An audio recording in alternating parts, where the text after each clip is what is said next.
afternoon, folks. So we're coming up on, or it's after the New Year's when I'll be uploading this, and I just kind of want to cover some life habit changing tips. So resolutions, right? That's kind of like haha, funny, funny. They don't really happen. So, people are like, all right, I'm going to sign up for the gym. They've got like a $0 initiation fee thing as long as I sign up, blah, blah, blah. And it's like, okay, so ballpark, the gym runs you about $40, I'll say $40 a month. Anywhere from like 10 to 40, maybe more. So you're going in January when all the other resolutioners have signed up as well, and you get frustrated because there's no machinery, because you're getting off of work at the same time that everybody else is and going to the gym. And so you just stop going. You're like, okay, well, I'll start up in February. Well, February comes and goes. It's springtime, so you're like, oh, let me go outside a little more, and well, it's still a little cold, and it's Valentine's Day, so let's wait until March, right? So you put off 2 months, and you kind of track what I'm doing here, right? That suddenly it's March and April, it's kind of rainy. Oh yeah, by the way, January, coldest month of the year, right? March, April, May, kind of rainy. And then we come into June, and it's like the start of summer. And you're like, hey, let's get outside, let's have fun. Or on the flip side, you're like, well, I'm not really as confident as I want to be because I didn't start working out, when I wanted to in January. So I broke that resolution, so you don't really feel like going outside. And you're kind of disappointed in yourself because you haven't been in the gym in the last 6 months, even though you've been paying for it, and you told yourself you were going to go, and all of a sudden the summer passes you by, the fall comes in, then it's the holidays, and you're back to the new year. So, little tip, the initiation fee thing kind of sucks. I get it. Start in February. Just start if you want to go to the gym. Start in February. There's a lot you can do at home without having to go to the gym, which kind of leads into the next point. Under promise for yourself and then over deliver. Tell yourself, I'm going to make one change in my eating habits. And that might be going from one Coke, or from Coke to Diet Coke, right? From having a piece of candy for dessert to some fruit for dessert, right? That's one thing that you change. And that way, it's just that's one easy change. And if something else happens where you're like, oh, well, turns out I was able to not only switch to Diet Coke, but I've dropped one Coke out and I'm sipping on water. That's a positive change, right? You're doing one thing at a time, and it's kind of slow, but that's the idea. It's supposed to be slow but progressive. The same idea, kind of what I mentioned in my videos last year. Don't burn the candle at both ends. Don't try and make this big habit change in terms of oh, I'm going to exercise 3 days a week, 5 days a week, whatever, and drastically alter my diet plan. It's not going to work. So when it comes to working out, tell yourself, I want to go for one walk per week. It's going to be a lot easier to fit in 30 minutes into your entire week than it is to try and fit in 30 minutes every day. And then again, right? Hey, you're like, oh, look, I got timing in this week. I can go for a second 30-minute walk. So you've over-delivered on that one promise. And there's going to be a week where maybe you can only go for a 15-minute walk. That's fine. You still did it. You still did something. In regards to time, so today I spent about 55 minutes in the gym, and I managed to do 4 exercises: deadlift, bench, row, and then some ab work at the end. And also, stopping in the bathroom, right? I'm considering all of that time. That being said, it just wasn't 1 hour at the gym. It was getting up, right? Going to the bathroom, having a drink of water, getting dressed, mixing up my pre-workout, which I'm still doing because I still got it, right? Sipping on it before I head out the door, let it kind of get into my system. Driving 20 to 25 minutes to the gym, looking through my notebook, seeing what I need, kind of exchanging what I need out, stopping at the locker, and then getting going, and then stopping at the locker again, putting stuff away in my car as needed, and then driving home. So all told, even though I spent just under an hour at the gym, the entire trip almost took me 2 hours.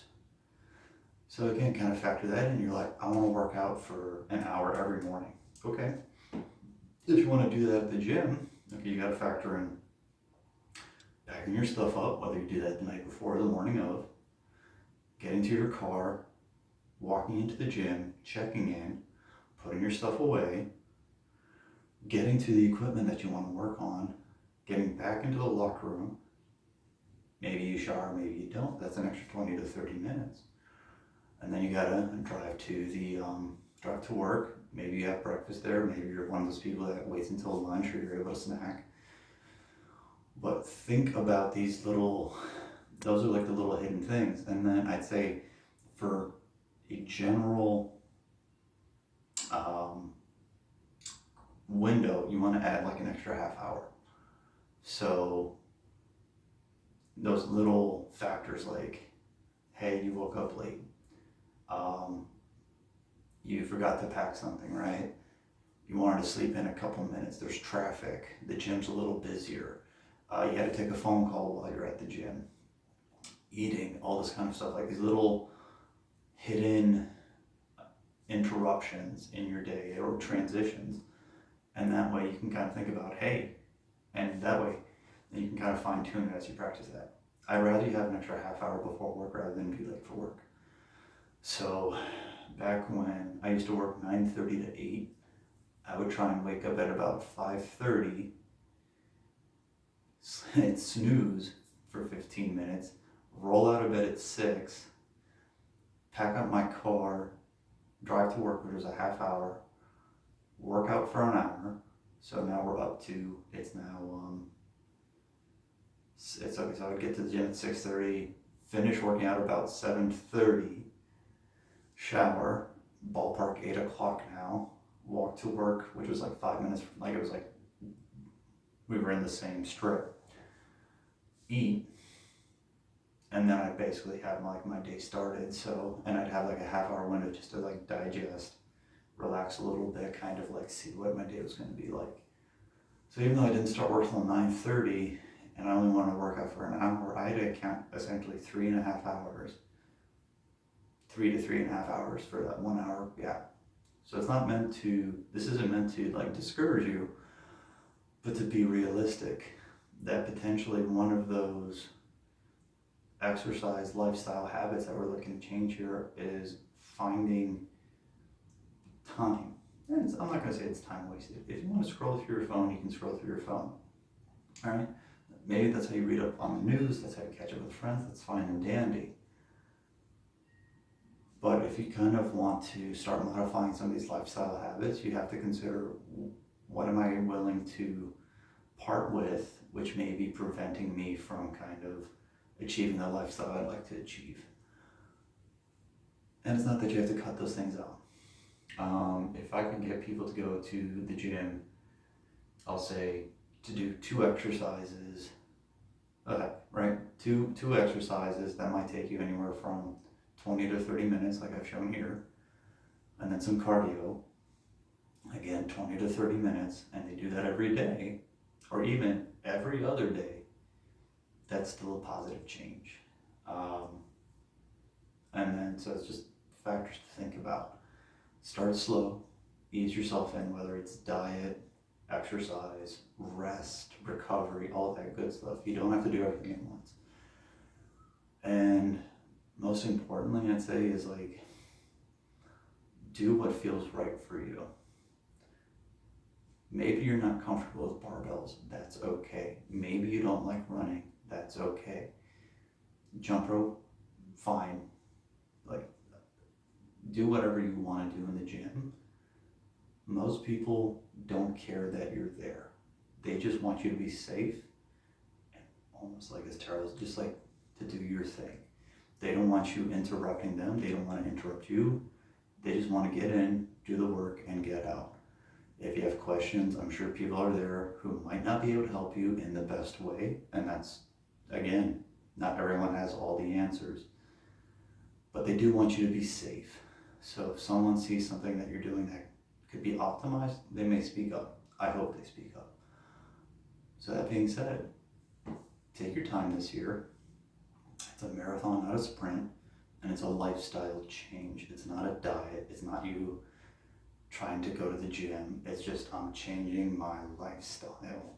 It took you years to get to this point. Take a couple months to kind of ease into it, and you can continue modifying from there. I'll probably be doing a 1 year summary video here in a couple of weeks. So keep an eye out for that, and we'll kind of talk about some of the mistakes and things I've learned in filming this and all that in the past year. But I hope you've had some great holidays. I hope you've enjoyed some really good food and actually enjoyed it. It's not a guilty pleasure to enjoy food. But we'll see you in a couple weeks. Stay safe, stay warm. All my best wishes to you, and let's be a little bit better again next year. All right, folks, stay safe.